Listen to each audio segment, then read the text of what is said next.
Paz do Senhor de novo. Pessoal, como foi dito no Newton, não seria eu estar ministrando nessa noite, seria o pastor, mas ele ficou preso no trânsito por conta da rotina de trabalho. Mas eu vou ser breve, amém? Ignorem a carinha aqui de cansada, a gente ficou todo com uma cola aqui de cima disso. Mas a gente faz a obra assim mesmo, amém? Sem demora, vamos abrir em 1 Reis. Estamos em contagem regressiva para o aniversário das preparadas para a batalha. Já é amanhã. Gente, passou rápido setembro. Já é amanhã. Glória a Deus. Amém? 1 Reis 17.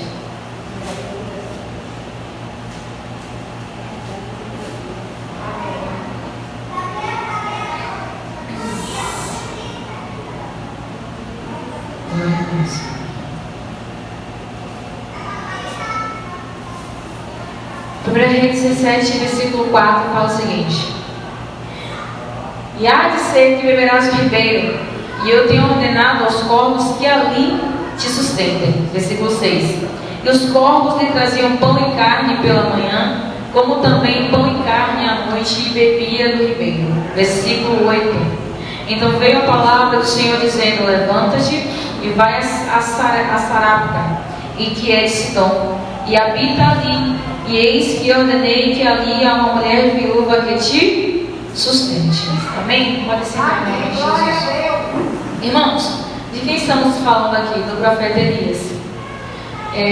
Já estou uns dias com essa mensagem no coração e eu louvo ao Senhor porque hoje eu lembrei de um versículo que está em Salmos, que fala o seguinte, onde Davi vai declarar o seguinte: eu fui moço, hoje sou velho, mas nunca vi um justo mendigar o pão e nem a sua descendência perecer. Irmão, quando você confia no Senhor, quando você entende o agir do Senhor sobre a sua vida, você entende que Deus vai cuidar de você durante toda a caminhada. Não importa o vento, não importa a tempestade, não importa a maremoto, não importa a fase que você está passando. Se você confia no Senhor, você sabe que Ele vai trazer a providência sobre a sua vida. E aqui a gente está falando de Elias, do profeta Elias. Aonde Elias ele se levanta, irmãos, em uma época onde Israel estava completamente corrompido. Por quê? Nessa época, quem estava reinando? Acabe. Acabe achou pouco os seus próprios pecados, casa com quem? Jezabel, que não pecava pouco. Então Jezabel acaba trazendo ainda mais pecado para dentro de Israel, mais erros ainda para dentro de Israel. E Deus, chateado com aquilo, aborrecido com aquilo, levanta quem? Elias. E aqui no capítulo 17, Elias vai liberar uma palavra, porque não vai chover durante 3 anos. Então os pecados de Israel agora começam a trazer consequências para dentro do reinado. Os pecados do rei Acabe, os pecados da rainha Jezabel começaram a trazer consequência para o povo. E qual foi a consequência? Uma seca de 3 anos. Irmãos, Deus é misericordioso? É um Deus bom? Com certeza. Perfeito? Tem nem o que dizer. Só que a gente precisa entender que aquilo que a gente planta, uma hora a gente vai colher. É a mesma coisa. Quem usa cartão de crédito sabe. Uma hora a fatura, dia 5, dia 10, dia 15, dia 20. Mas ela, e se não paga na data, o que é que acontece? Juros. E se demora, juros por cima? Irmãos, há pecados na nossa vida que é a mesma coisa. Se a gente, irmãos, continuar naquela prática achando que é normal, uma hora a fatura vai chegar. E Acabe estava achando que os pecados de Israel eram normal. Acabe achou bonito casar com Jezabel, porque ela era uma mulher que trazia para ele aliança política. Era uma mulher que para ele trazia um empoderamento que ele achava que ele tinha. Só que aí Elias se levanta como profeta do Senhor e fala o seguinte: não vai chover. E nessa época aqui, irmãos, o povo dependia muito da terra para se alimentar, dependia da terra para trabalhar, dependia da terra para poder sobreviver. Imagina 3 anos uma terra sem chuva. É uma terra sem fruto, é uma terra sem mantimento. Então o povo começou a passar fome, o povo começou a ter sede. Só que como Elias era profeta do Senhor, um homem que obedecia, Deus guardou Elias em meia seca. O que Deus faz? Elias, levanta, vai para Querite, porque lá você vai beber do ribeiro e eu vou mandar corvos que te alimentem. Irmãos, quando se obedece ao Senhor, quando se tem uma vida dentro da palavra, pode vir um levante que for, guarda. Amém, Jesus. Pode vir o problema que for, você está escondido debaixo da sombra da onipotência. Pode levantar a guerra que for, o próprio Deus se torna teu escudo. Todo profeta dele. E eu preciso olhar para mim e ter consciência de que se a minha vida está de fato firmada em Deus, pode cair o mundo, Deus me sustenta. Pode desabar o mundo, que me guarda é o Senhor. Pode dar o mundo em guerra, eu tenho paz. Porque é Deus que me guarda. Livro de Pedro. Pedro, ele foi encarcerado porque estava pregando a respeito de Jesus. E tinham dito, se você falar de Jesus de novo, você vai morrer. Pedro não estava nem aí, meu pastor. Estava lá no outro dia pregando de novo. E o que eles fizeram? Pega Pedro e joga Pedro longe do cárcere. Mesmo o homem sabendo que ia morrer no dia seguinte, o que Pedro faz, irmã? Vai te uma soneca na cadeia. O homem sabendo que ia morrer no dia seguinte, eu quero saber quem aqui ia conseguir dormir sabendo que ia morrer no dia seguinte? Quem ia conseguir colocar a cabecinha para dormir sabendo que ia morrer no dia seguinte? Aquele que confia no Senhor. Porque sabe que aquele que nos guarda não dorme. Então quando eu morre, sabe que meu Deus não dorme? Quem vai dormir sou eu, porque Ele me guarda. Enquanto Pedro estava lá encarcerado na igreja aqui, reunido em oração, e o que acontece? Deus me viu o livramento. Porque Pedro sabia a quem ele servia. Pedro sabia que era o Deus que ele estava proclamando no meio da cidade. Era um Deus que não deixa o seu na mão. Amém, Deus. É um Deus que não abandona aqueles que confiam nele. A palavra fala, o justo passa por muitas, não é pouca, é muitas aflições, mas o Senhor livra de todas. Irmãos, nós temos que aprender a confiar no livramento do Senhor. Eu sei que tem coisas que a gente quer pra ontem, quer pra já, quer ver logo acontecendo. Mas quando você confia que Deus ele sabe como trabalhar, você não pega de surpresa e tem deixado na mão. Elias aqui profetizou, não vai ter chuva, não vai ter água, não vai ter nada. Mas para ele, Deus estava aguardando o mantimento. E Deus ainda faz mais. Porque imagina, porque você dá ordem a pássaros para levar comida para o homem. E não era só um dia não. Os caras tinham horário para levar comida, era de manhã e de noite. Meu servo tem fome de dia e de noite, então vocês vão levar pão e carne de dia e de noite. Os pássaros tinham horário. Era mais rápido que o pessoal da iFood. Estava lá no horário certinho, levando pão e carne para o profeta do Senhor. Aí imagina, irmãos, animais irracionais sabiam obedecer a ordenança de Deus, mas nós, que somos seres pensantes e temos a palavra, a gente não consegue obedecer. Para obedecer a arca de Noé. Deus dá uma ordenança a Noé, prepara uma arca aí, porque vai cair um toró bravo, que eu vou exterminar a terra. Então Noé construindo a arca, o pessoal zombando, chamando de maluco, de louco, da doido, pior, e ele lá, trabalhando, obedecendo a ordenança do Senhor. Quando está tudo prontinho, o que é que Deus fala? Noé, entra na arca, tu e a tua família, mas tem um porém. Você vai levar uma galerinha com você. Separa um casal de cada animal e bota dentro da arca. Aí eu te pergunto, irmão, quem foi que chamou esse animal para entrar na arca? Noé? A família de Noé? Não. Deus. E eu te pergunto, como é que os animais racionais, zebras, girafas, cachorro, papagaio, periquito, teve noção de que tinha que entrar na arca? Porque a criação obedece ao Criador. Quem é criação obedece ao Criador. Não estou falando de criatura, não. Estou falando de criação. Estou falando daquilo que veio das mãos dele. Eu estou falando daquilo que foi formado por intermédio da palavra dele. Porque se é palavra dele, tem que ter vida. Se é palavra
Deus começou a mentir?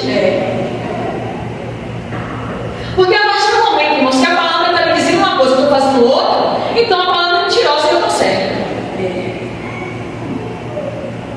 Irmãos, Deus falou: Elias, eu ordenei povos que lhe sustentem.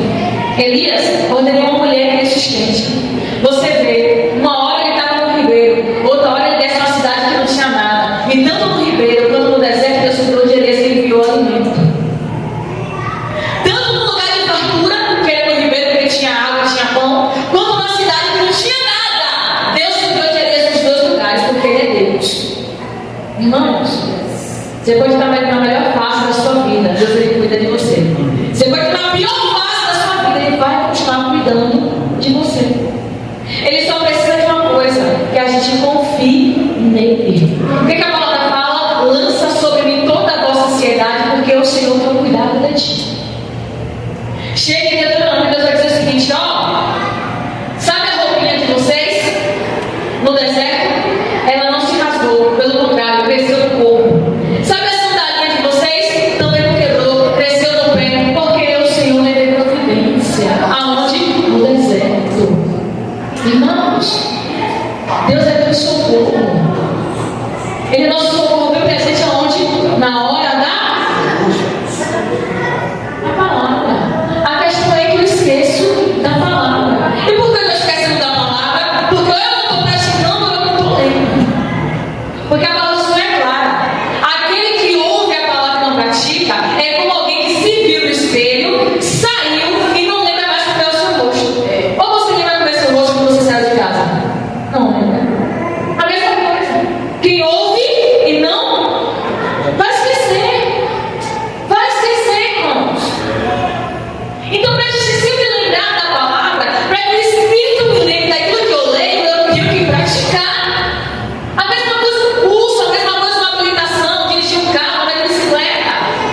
Você pode lembrar ali da teoria, mas a prática tem que ser feita todos os dias. Para a gente não ficar se apoiando naquele versículo, não, porque ninguém é perfeito. Não é perfeito porque não pratica.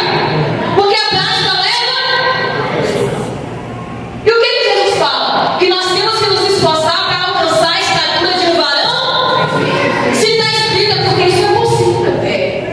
Ponto. Igreja, é praticar esse negócio. Ah, mas é porque fulano faz assim, esqueça fulano, só você é individual.